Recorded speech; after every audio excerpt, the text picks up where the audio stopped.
Yes, friends. Today we are going to discuss the remaining part of our essay, that is spoken English and broken English, written by G.B. Shaw. In the last lecture, we saw the career of G.B. Shaw. We saw that he was an Irish dramatist. He received great awards like Nobel Prize, like Oscar prizes, right? And we saw that he was compared with Shakespeare. And in the present essay, Spoken English, Broken English, G.B. Shaw, the writer, expresses his views, his opinions regarding English language. And the present essay is nothing but a speech of G.B. Shaw. It is a radio talk and it was recorded in 1927.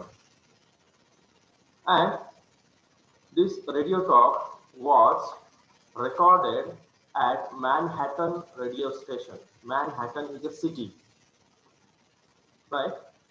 And in the present essay, as I told you earlier, that the essayist, that is G.B. Shaw, talks about two concepts.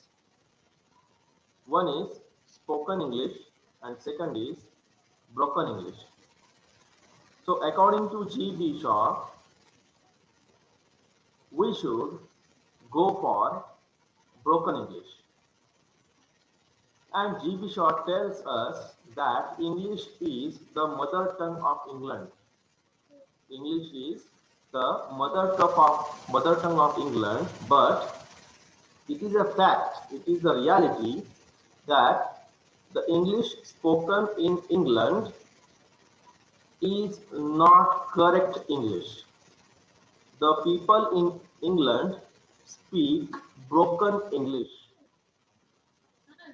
They do not speak pure English. And to prove his point, G.B. Shaw gives many examples, gives many proofs. तर ह्या spoken English आणि broken English या एसे मध्ये G.B. Shaw इंग्रजी भाषेबद्दल बोलताय. कालच आपण पाहिलं मागच्या लेक्चर मध्ये की हा आपला एसे जो आहे तो कसला एक भाग आहे तर एक रेडिओ टॉक, रेडिओ इंटरव्ह्यू म्हणता येईल त्याला. तर G.B. शॉना एक रेडिओ टॉक, रेडिओ इंटरव्ह्यू साठी बोलवण्यात आलेलं होतं. मॅनहॅटन नावाचं शहर आहे.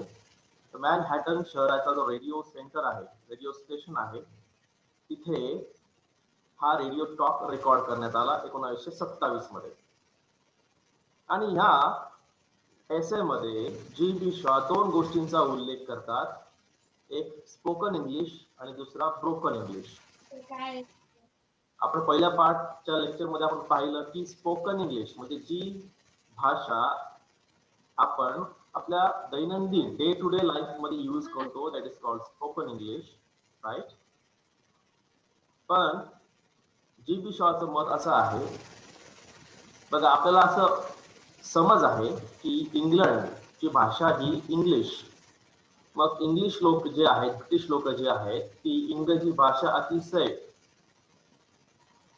करेक्ट बोलत असते. पण G.B. शॉ म्हणतोय की करेक्ट इंग्लिश किंवा पॉलिश इंग्लिश अशा नावाचा प्रकार कुठेच नाहीये. तर इंग्लंडमध्ये सुद्धा ही ब्रोकन इंग्लिश बोलली जाते आणि आपण सुद्धा ब्रोकन इंग्लिश बोललं पाहिजे असं लेखक म्हणतो. आता ब्रोकन इंग्लिश मध्ये कशी? Broken English means do not try to follow the rules of grammar and the pronunciations also. So broken English does not follow the correct form of sentence construction also. The broken English England मध्ये use होते म्हणजे काय होतं, तर English लोक ग्रामरवर जास्त लक्ष देत नाही. करेक्ट प्रोनाउन्सिएशन म्हणजे शुद्ध उच्चार म्हणतो आपण त्याला सुद्धा जास्त महत्व देत नाही आणि वाक्य रचनेवर सुद्धा त्यांचं जास्त लक्ष नसतं. जी.बी. शॉ म्हणतोय भाषेचा आपण उपयोग का करतोय, माझ्या मनातले जे विचार आहेत ते समोरच्या माणसाला समजले पाहिजेत, एवढंच काम काय आहे तर भाषेचं आहे. Right. So communication is the main reason of language, main function of a language. If communication is done successfully, even though we use broken language, then there is no problem. जर दोघांचं संभाषण योग्यरित्या होत आहे, जे बोलतो आहे ते समोरच्याला समजतं आहे, जरी आपण तुटकी फुटकी भाषा वापरली, जरी ब्रोकन भाषा वापरली, तरी काहीही अडचणीची गोष्ट नाही असं जी.बी. शॉ म्हणतात. त्यामुळे आपल्याला जे येईल ते बोला, मुक्तपणे बोला. ब्रोकन असलं, चुकीचं असलं तरी सुद्धा काही टेन्शन घ्यायची गरज नाहीये. तर त्याचं असं मत तो मानतो आहे आणि ह्या मताची सपोर्टिंग म्हणजे काय तो प्रूफ आपल्याला पुढे देतोय. Let's move forward. पुढे जाऊया, आपण बघूया कोणकोणते उदाहरणं देतोय आपल्याला. So G.B. Shaw confidently says that there is no such a word, there is no such an idea that is correct English.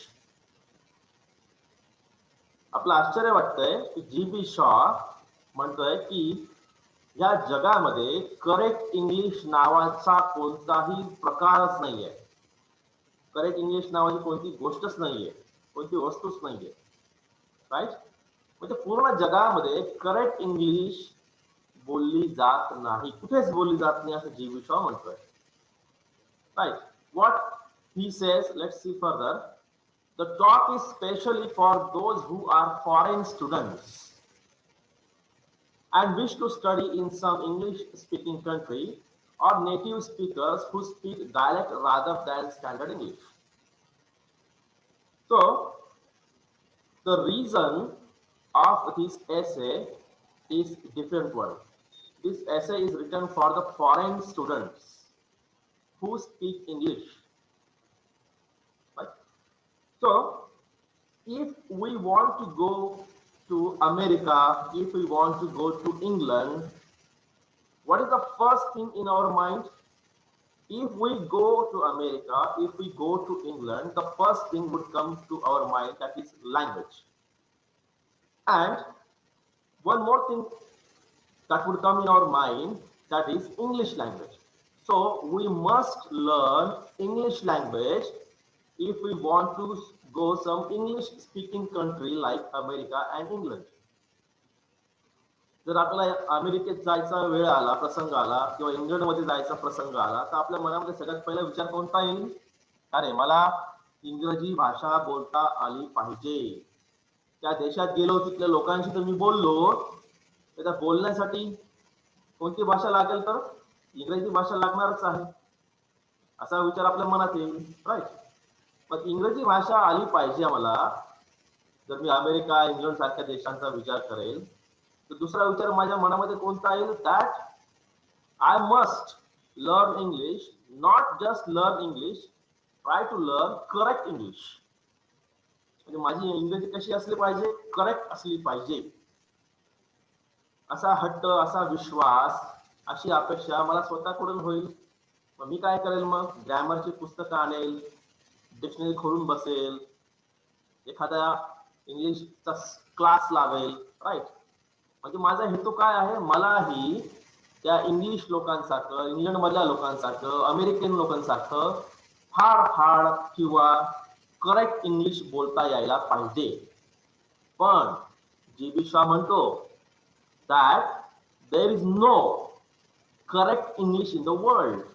जगात कुठेही करेक्ट इंग्लिश बोलली जात नाही. Right? So the main reason of this essay or this talk is to inform the foreign students. We are the foreign students. Indians are the foreign students who wish to study in English speaking country, or native speakers who speak dialect rather than standard English. Native speakers आता native speakers कोण आहे? England मधले आहेत लोक, ते native speakers आहेत. आपण native speakers कोणते आहेत? तर मराठीचे. ओके, इंग्लंड मध्ये लोक कोणते नेटिव्ह स्पीकर्स आहेत? तर इंग्लिशचे. मग इंग्लंड मध्ये सुद्धा सगळेच लोक करेक्ट इंग्लिश बोलत नाहीत. बरेच लोक, जास्तीत जास्त लोक ब्रोकन इंग्लिश बोलतात. जी.बी. शॉ म्हणतो ब्रोकन इंग्लिश बोलणं म्हणजेच काय? लज्जास्पद गोष्ट नाही. Right? We should not ashamed of speaking broken English. मला तुटली फुटलेली इंग्रजी येते म्हणून मला लाज बाळगण्याचं कारण नाही. राईट? जर त्या भाषेतून मला जे वाटतंय, माझ्या मनात जे विचार आहे ते समोरच्याला कळत आहेत, तर संपलं ना, भाषेचं काम तेवढंच आहे. Right? Like that. So G B. Shaw assumes that his listeners wish to learn correct English. Assumes म्हणजेच मनाची धारणा. जी.बी. शॉला माहिती की सगळ्यांच्या मनाची एकच धारणा आहे, इच्छा आहे की बाबाने मला करेक्ट इंग्लिश बोलता आलं पाहिजे, माझं प्रोनाउन्सिएशन करेक्ट असलं पाहिजे, म्हणजेच मला कोणी हसणार नाही. राईट? सगळ्यात मोठी भीती आपल्या मनामध्ये काय आहे? अरे आम्ही जर चुकलो बोलताना इंग्लिश तर सगळे मला हसतील, माझी खिल्ली उडवतील, बोलता तर काही येत नाही पण हुशारी मारतोय, शान मारतोय, अशा पद्धतीने. त्याच्यामुळे आपला कॉन्फिडन्स काय होतो? लो होतो. राईट? जी.बी. शॉ म्हणतोय जसं तसं बोला की काय फरक पडतो? समोरच्याला समजतंय ना. जरी ग्रामर तुम्हाला व्यवस्थित येत नाही, सेंटेन्स विस्कळीत आहेत, बोला, काय फरक पडत नाही. राईट? आपण मराठी तरी कुठे महाराष्ट्रामध्ये सारखी बोलतो? विदर्भामध्ये वेगळी मराठी, औरंगाबादची मराठी वेगळी आहे, खानदेशची मराठी वेगळी आहे, नवापूर जळगाव तिकडची साखरेची मराठी वेगळी आहे, कोल्हापूरची मराठी वेगळी आहे, सांगली साताऱ्याची मराठी वेगळी आहे, गोव्याच्या आसपासची मराठी वेगळी आहे. राईट? आपण खानदेशात राहतो, अहिराणी बोलतो आपण. चाळीसगाव तालुक्यातली अहिराणी वेगळी आहे, चोपडा कशी अहिराणी वेगळी आहे, तेवढं कधी म्हणत नाही ते डज म्हणतात, जळगाव कधी म्हणते ते जळगाव म्हणतात. राईट? धडगाव साक्री यावल रावेर तिकडची अहिराणी वेगळी आहे. राईट? म्हणजे प्रत्येक भाषा ही वेगळी आहे. आणि आपण काय करतो? मग कोणती अहिराणी स्टँडर्ड म्हटली पाहिजे? आपण कुठलीच नाही म्हणू शकत. राईट? म्हणजेच प्रत्येक भाषेला तिचं काय आहे? वेगळं वैशिष्ट्य आहे, वेगळं प्रोनाउन्सिएशन आहे, वेगळे सेंटेन्सेस आहेत. राईट? वेगवेगळे व्होकॅब्युलरी आहे. So that's why we should not think about the what you say concept of correct English. Correct English हा प्रकार जगात कुठेच नाही आणि त्याचा अट्टहास करू नये असं जी.बी. शॉ म्हणतोय. And what he says further, however, he says that there is no such thing as ideally correct English because no two British subjects speak English alike. Right? माझं आहे ना लवकर आवडून जाईल तसं मी एक पट्टी नाही, एवढी पट्टी राहिली. कोण ठीक आहे तिथं जाईल, एकच पट्टी राहिली. आम्ही दोघांनी एक पट्टी जमा केली दिवशी. काय जाऊन टाकू राहिले? हा हॅलो, आवाज येतोय? जाऊन टाकायची लवकर आवडून म्हणलं मला लवकर आवडलं ना. आवाज कोणाचा येतो आहे? बस म्हणलं कसं लवकर आवडून दुसरं काही लावून मोकळून घ्या. मला आहे ना ट्रॅक्टरला बोलवायला लावून घ्या. Hello,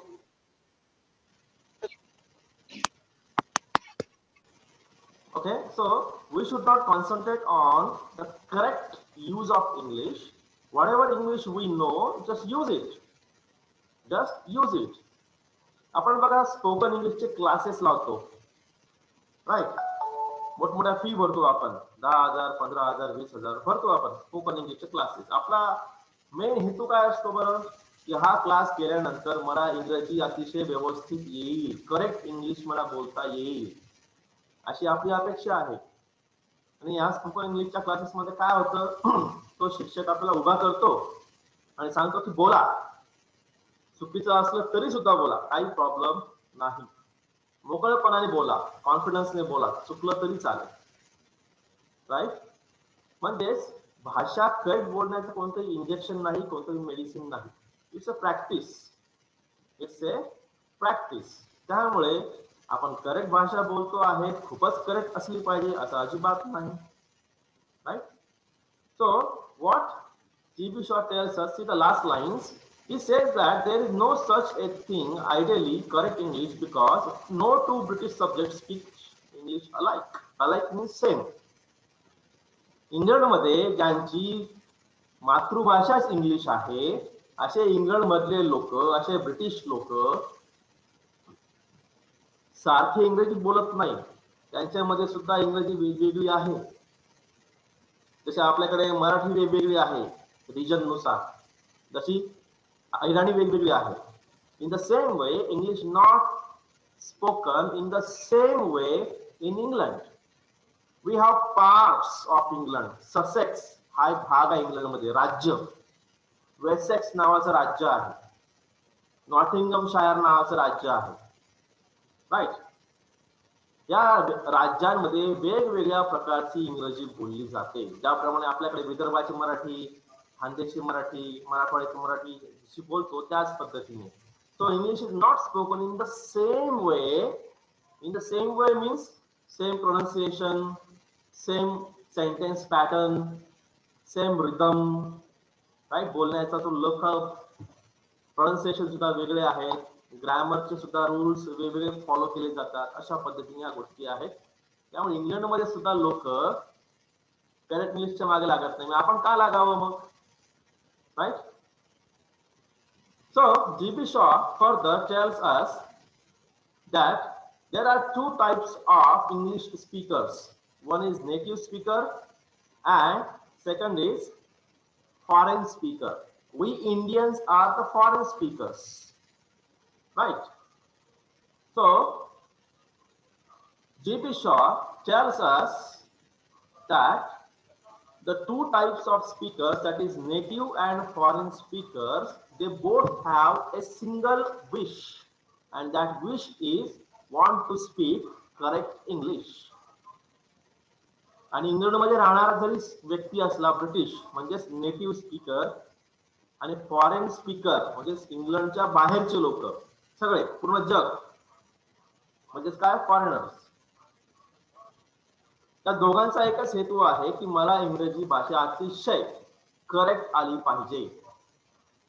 G.B. शॉचं मत तेच आहे की या जगामध्ये there is no such a thing as ideally correct English. जगामध्ये कोणीही इंग्रजी करेक्ट बोलत नाही. Right. So we Indians speak different English. आता IPL संपली, पाहिली का तुम्ही IPL? Yes yes sir. IPL मध्ये वेगवेगळ्या देशाचे खेळाडू होते, बरोबर आहे? त्यांची इंग्रजी सारखी होती का? नाही sir. Answer is no. Their pronunciations were different. Their tone was different. Their sentence construction was different because they all are from different countries. They all are from different cultures. Right? आता सांगितल्याप्रमाणे चोपड्याकडचे लोक ळ म्हणत नाही, ते ड म्हणतात. म्हणून जळगाव ते म्हणतात, आपण जळगाव म्हणतो. बघा इथल्या इथे 100 किलोमीटर 150 किलोमीटर वरच शब्द कसे बदलतात. IPL मधले प्लेयर्स हे वेगवेगळ्या देशातून आलेले आहेत. राईट. कॉमेंट्री करणारे सुद्धा बघा, काही भारतीय आहेत, काही ब्रिटिश आहेत, राईट, काही दुसऱ्या देशातले आहेत. राईट. त्यांची सुद्धा इंग्रजी काय आहे, वेगवेगळी आहे. प्रोनाउन्सिएशन वेगवेगळे आहे. वाक्यरचना करण्याची पद्धत वेगवेगळी आहे. बोलण्याची स्टाईल वेगवेगळी आहे. Right. Because the reason is that's what G.B. Shaw is telling us, that there is no correct English in the world. So we should not concentrate on correct English, just freely use English even though it is broken. तोडकी मोडकी जरी असली तरी सुद्धा आपण ती भाषा इंग्रजी भाषा वापरली पाहिजे. Right. So that's he is speaking. इंग्लंडमध्ये सुद्धा जे इंग्लिश लोक आहेत, ब्रिटिश लोक आहेत, ते सुद्धा काय करतात, एकसारखी इंग्रजी भाषा बोलत नाहीत. राईट. ज्याप्रमाणे आपण मराठी सारखीच बोलत नाही महाराष्ट्रामध्ये, अहिराणी सुद्धा खानदेशात सारखी बोलली जात नाही त्याच पद्धतीने. Right. So though English is the mother tongue of England, all the people of England don't speak English language with the same style. So there are different local varieties of English language in England, like Cockney English, regional variety किंवा local variety. आता खानदेशी मराठी ही local variety of Marathi. Vidarbha Marathi is the local variety of Marathi. Mumbai Marathi local variety of Marathi. Sangli Satara Marathi local variety of Marathi. आपण सैराटमध्ये पाहिलं की नाही, वेगळी मराठी बोलतायत. राईट. ही तिकडची व्हरायटी आहे मराठीची. म्हणजेच काय, जागेनुसार भाषा बदलते. अशाच प्रकारची पद्धत सुद्धा इंग्लंडमध्ये आहे. So we have local varieties of English like cockney English. Right. So there are many varieties. So Cockney English is one, Nottinghamshire English is there, Wessex English is there, Sussex English is there, like that, and many more. Right. आणि ह्या सगळ्या local variety ज्या आहेत त्या इंग्लंडमध्ये बोलली जातात. इंग्रजीमध्येच या सगळ्या लोकल व्हरायटी आहेत. राईट. आणि या सगळ्या व्हरायटीज एकमेकांपासून वेगळ्या आहेत. कोणत्या बाबतीत, प्रोनाउन्सिएशन, वाक्यरचना, बोलण्याची पद्धत यामध्ये. राईट. त्यामुळे करेक्ट इंग्लिश बोलण्याचा हट्ट आपण करू नये असं जी.बी. शॉ म्हणतोय. जी.बी. शॉ आता उदाहरण द्यायला सुरुवात करतो आहे. What he give some examples. So Shaw was a member of a committee established by BBC, that is British Broadcasting Corporation. BBC नाव तुम्ही ऐकलं असेल. राईट. British broadcasting corporation. तसं दूरदर्शन आहे भारताचं, तसंच बीबीसी आहे इंग्लंडचं. राईट. तर बीबीसीने काय केलं, मग एक कमिटी निर्माण केली. राईट. आणि या कमिटीचा एक मेंबर कोण होते, तर मग जी.बी. शॉ होते. Right. So G.B. Shaw was one of the members of this committee established by BBC. Right. आणि कमिटीचं काम काय होतं बरं? The purpose of this committee is to decide how the utterances means उच्चार, how the utterances of speakers employed means used, वापर, used by the corporation should be pronounced. Model of correct English speech for the British Islands. आणि कमिटीला एक काम देण्यात आलं. आणि काम काय होतं की बीबीसीचे जेवढे कर्मचारी आहेत, बीबीसी मध्ये काम करणारे कर्मचारी आहेत, म्हणजे न्यूज रीडर्स असतील, न्यूज देणारे असतील, किंवा स्क्रिप्ट लिहिणारे असतील, भाषण लिहिणारे असतील, राईट, रेडिओवर जेही कार्यक्रम असतील, राईट, त्याचे इंग्रजीमध्ये रूपांतर करणारे लोक असतील, या सगळ्या लोकांसाठी करेक्ट इंग्लिशचं एक मॉडेल बनवायचं आहे, नमुना बनवायचा आहे. आणि मॉडेलमध्ये काय असणार आहे? करेक्ट प्रोनाउन्सिएशन असणार आहे, करेक्ट सेंटेन्स पॅटर्न असणार आहे. राईट. म्हणजेच इंग्रजी भाषा कशी करेक्ट बोलावी, प्रोनाउन्सिएशन कसं करेक्ट असावं, इंग्रजी भाषेचे वाक्य कशी जुळवणी करावी, राईट, अशा प्रकारची ट्रेनिंग देण्यासाठी एक कोर्स तयार करायचा, असं काम कोणाला देण्यात होतं? या कमिटीला देण्यात आलं. आणि आपले जी.बी. शॉ त्या कमिटीचे कोण होते? एक मेंबर. राईट. आणि या कोर्सला एक त्याने नाव दिलं मॉडेल ऑफ करेक्ट इंग्लिश. असा एक कोर्स तुम्ही तयार करायचा आणि या कोर्स नुसार ट्रेनिंग देण्यात येईल. कोणाला? बीबीसीचे जेवढे कर्मचारी असतील त्यांना, आणि कोणाला अजून? ब्रिटिश आयलँड, म्हणजे ब्रिटनचे जे आजूबाजूचे बेटा आहेत त्याच्यावरचे लोक आहेत त्यांच्यासाठी सुद्धा हे ट्रेनिंग कोर्स मॉडेल म्हणून देण्यात येईल आणि यामागचा हेतू काय that these people would follow this training course and would learn how to speak correct English. याचं कारण काय होतं मग की ही कमिटी एक कोर्स तयार करेल एक सिलेबस म्हणूया कोर्स म्हणूया किंवा मटेरियल तयार करेल आणि हे मटेरियल आपण कोणाला देऊ ट्रेनिंग म्हणून आपल्या कर्मचाऱ्यांना बीबीसीच्या आणि इंग्लंडच्या आजूबाजूचे जे आयलँड्स आहेत जे बेटा आहेत तिथल्या लोकांना म्हणजेच काय होईल इंग्रजी भाषा करेक्ट कशी बोलता येईल हे त्यांना कळेल असा त्यांचा हेतू राईट पण जी.बी. शॉ काय म्हणतो पुढे या कमिटीचं पुढे काय झालं बघूया या कमिटीमध्ये भरपूर लोक होती राईट आणि या कमिटीमध्ये कोणकोणती लोक होते तर committee members were from different background different countries like Irish J.B. Shaw was Irish from Ireland. Some members were Scottish, right? Some from Welsh, some from Oxford University, and some were from America, right? या सगळ्यांना काय बनवायला लागलं मग to prepare a model for correct English correct इंग्लिशचा एखादा course तुम्ही तयार करा आणि तो कोर्स फॉलो करून लोक काय करतील मग करेक्ट इंग्लिश बोलायला लागतील अशा प्रकारचा त्यांना आता काम देण्यात आलं पण या कमिटीमध्ये काय झालं पुढे राईट खरोखर त्या कमिटीने पुढे काम केलं का राईट हे आपण नेक्स्ट लेक्चरला बघूया right so we would continue our lecture in our part 3 okay